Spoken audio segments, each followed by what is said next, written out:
السلام علیکم ورحمۃ اللہ وبرکاتہ۔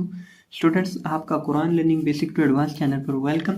تو آج ہمارا نورانی قاعدے کی 11ویں تختی کے چھٹے حصے کا سبق ہے، اور آج کی اس ویڈیو میں انشاءاللہ عز و جل ہم یہ جو اس صفحے کی آخری 2 سطریں ہیں انشاءاللہ ان کو پڑھیں گے اور تجوید کے مطابق پڑھیں گے۔ تو ویڈیو کو لائک کریں، بڑھتے ہیں سبق کی طرف۔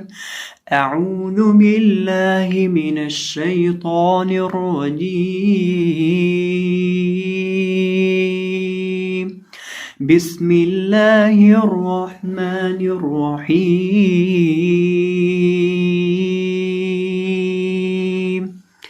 فا دبر را فا، غین دبر با غاب، فار غاب، فا دبر را فا، غین دبر با غاب، فار غاب۔ اب یہ جو ہمارے پاس پہلا لفظ ہے اس کے اندر ہمارے پاس ہے فا، را، غین اور با۔ اب توجہ طلب بات یہ ہے کہ فا کے بعد الف بھی لکھی ہے، یہ فا کے بعد الف ہے، تو الف یہ جو لکھی ہے لیکن ہم نے اس کو پڑھا نہیں اور نہ ہی اس کو ہم نے یہاں شمار کیا۔ تو دیکھیں یہ جو الف ہے اس کو ہم نے اس لیے نہیں پڑھا کیونکہ یہ الف فا کے بعد ہے اور فا آگے را کے ساتھ مل رہا ہے، را ساکن ہے اور فا را کے ساتھ ملے گا۔ یہ درمیان میں جو الف ہے اس کو ہم یہاں پڑھیں گے نہیں، یہ لکھنے میں آتی ہے یعنی رسم الخط میں آئے گی لیکن پڑھنے میں نہیں آئے گی۔ اور اسی طرح سے یہاں را ہے تو را کو ہم پر کریں گے کیونکہ را ساکن سے پہلے زبر ہے، را ساکن ہو اور را ساکن سے پہلے زبر ہو یا پیش ہو تو را کو پر کیا جاتا ہے، اور اگر را ساکن سے پہلے دیر ہو تو اس کو بریک کیا جاتا ہے۔ اب یہاں را ساکن سے پہلے زبر ہے تو اس کو پر کریں گے، اور غین حروف مستعلیہ میں سے ہے تو اس کو بھی پر کریں گے اور با کو ہلا کر پڑھیں گے تو آواز آئے گی فار غاب، فار غاب۔ فا زبر نون فن، صاد زبر با صاب، فن صاب، فا زبر نون فن، صاد زبر با صاب، فن صاب۔ اب یہ جو ہمارے پاس دوسرا لفظ ہے اس کے اندر بھی ہم یہاں یہ الف کو نہیں پڑھیں گے، فا کو نون کے ساتھ ملا کر پڑھیں گے اور نون پر اکفا کریں گے۔ اکفا کیا ہوتا ہے اب یہ سمجھتے ہیں۔ فن صاب، یہ جو نون کے اوپر میں نے ایک آواز پیدا کی یہ اکفا کی آواز ہے۔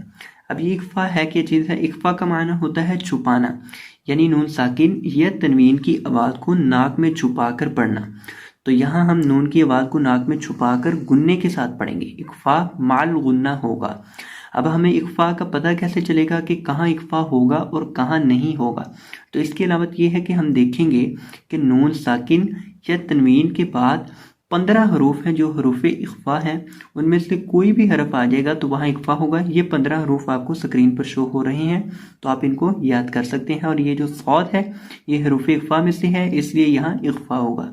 فصاب، فصاب، واو زبر نون ون، حا زبر را حر، ون حر، واو زبر نون ون، حا زبر را حر، ون حر۔ اب یہ جو ہمارے پاس لفظ ہے اس کے اندر بھی ہم یہاں الف کو نہیں پڑھیں گے، واو کو نون کے ساتھ ملائیں گے اور حا کو را کے ساتھ ملائیں گے۔ اور یہاں یہ دیکھیں ہمارے پاس یہ جو واو ہے اس کو پڑھتے وقت ہم ہونٹوں کو گول کر کے پڑھیں گے۔ پہلا حرف واو ہے تو واو کو پڑھتے وقت ہونٹوں کو گول کیا جاتا ہے، تو یہاں ہونٹوں کو گول کر کے پڑھیں گے۔ اور نون ساکن ہے اور آگے حا ہے اور را ہے، حا کی آواز آئے گی ون حر، ون حر، ون حر، حا، حا۔ اس کی آپ نے مشق کرنی ہے۔ اور آخر پہ را ہے تو را ساکن سے پہلے زبر ہے تو اس کو پر کریں گے، ون حر۔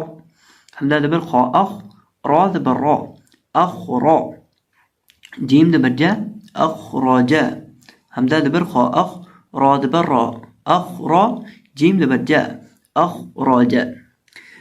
اب اس لفظ کے اندر ہمارے پاس ہے حمزہ، خا، را اور جیم۔ تو خا کو ہم پر پڑھیں گے، کیوں؟ کیونکہ خا ہمیشہ پر پڑھا جاتا ہے، خا کو ہمیشہ موٹا پڑھا جاتا ہے کیونکہ خا حروف مستعلیہ میں سے ہے تو اس لیے اسے ہم پر کر کے پڑھیں گے۔ اور اسی طرح را کو بھی پر کر کے پڑھیں گے، را کو بھی موٹا کر کے پڑھیں گے۔ را کو موٹا کیوں کریں گے؟ کیونکہ یہاں را کے اوپر زبر ہے تو اس کو پڑھیں گے اخرج، اخرج۔ اکثر طور پہ لوگ اس کے اندر غلطی کر جاتے ہیں کہ وہ اس کو پڑھ دیتے ہیں اخرج، اخرج، یعنی آخر سے جیم کو ہلا کر پڑھ دیتے ہیں۔ تو یہاں ہم جیم کو ہلائیں گے نہیں، جیم کو ہلایا نہیں جائے گا، کیوں؟ کیونکہ یہاں جیم کے ساتھ الف نہیں ہے، جب الف ہوگا تو تب ہلائیں گے، تو یہاں الف نہیں ہے تو یہاں ہم بنا ہلائے پڑھیں گے، بنا کھینچے پڑھیں گے. آواز آئے گی اخرج اخرج. حمزہ زبر را اور سین زبر سا اور سا لام زبر لا اور سالا. حمزہ زبر را اور سین زبر سا اور سا لام زبر لا اور سالا. اب اس لفظ کے اندر ہمارے پاس ہے حمزہ را سین اور لام، اور یہ جو را ہے اس کو ہم پر کر کے پڑھیں گے کیونکہ را ساکن سے پہلے زبر ہے، اور سین کے اندر سٹی کی بات پیدا کر کے پڑھیں گے، اور لام کو سمپل اور سالا اور سالا. حمزہ زبر غین او طا زبر طا او طا شین زبر شا او طاشا. حمزہ زبر غین او طا زبر طا او طا شین زبر شا او طاشا. اب اس لفظ کے اندر ہم غین کو اور طا کو دونوں کو موٹا کر کے پڑھیں گے کیونکہ یہ دونوں حروف مستعالیہ میں سے ہیں. حروف مستعالیہ کل 7 ہیں، خا صاد ضاد طا ظا غین قاف.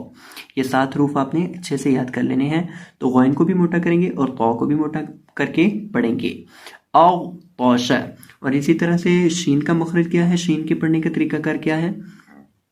زبان کا وسط جب اوپر مد مقابل تالو سے لگتا ہے تو شین ادا ہوتا ہے، تو اس کی آواز آئے گی او طاشا او طاشا. حمزہ زبر فا اف لام زبر لا اف لا حا زبر حا اف لا حا. حمزہ زبر فا اف لام زبر لا اف لا حا زبر حا اف لا حا. اب اس لفظ کے اندر ہمارے پاس حمزہ کے بعد فا ہے، اور یہ جو فا ہے اس کے پڑھنے کا طریقہ کار ہے کہ نچلے ہونٹ کا وصل جب سامنے والے اوپر کے 2 دانتوں کے کنارے سے لگتا ہے تو فا ادا ہوتا ہے. اور اسی طرح یہ جو ہا ہے آخر پہ، اس کو ہم حلق کے درمیان سے حلق کے بیچ سے ادا کریں گے، تو اس کی آواز آئے گی افلاحا افلاحا. فا کا مخرج دوبارہ پھر سن لیں، نچلے ہونٹ کا وصل جب سامنے والے اوپر کے 2 دانتوں کے کنارے سے لگے گا تو فا ادا ہوگا، اور ہا کو بیچ حلق سے ادا کیا جائے گا.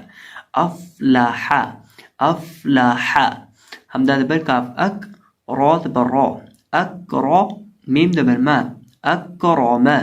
حمزہ زبر کاف اک را زبر را اکرا میم زبر ما اکراما.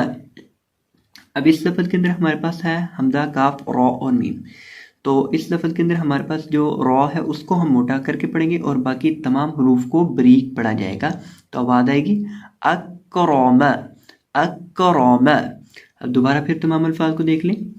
فرغب فرغب فانصب فانصب وانحر وانحر أخرج أخرج أرسل أرسل أغطش أغطش أفلح أفلح أكرم. تو یہ ہمارا آج کا سبق. میں امید کرتا ہوں کہ آپ کو یہ سبق اچھے سے سمجھ آ چکا ہوگا. تو اگر آپ کو یہ ویڈیو پسند آئی ہو تو ویڈیو کو لائک کر دیجیے گا، اور اگر چینل پر نئے آئے ہو تو چینل کو سبسکرائب فرما دیجیے گا. جزاکم اللہ خیرا، بارک اللہ فیکم، اللہ حافظ.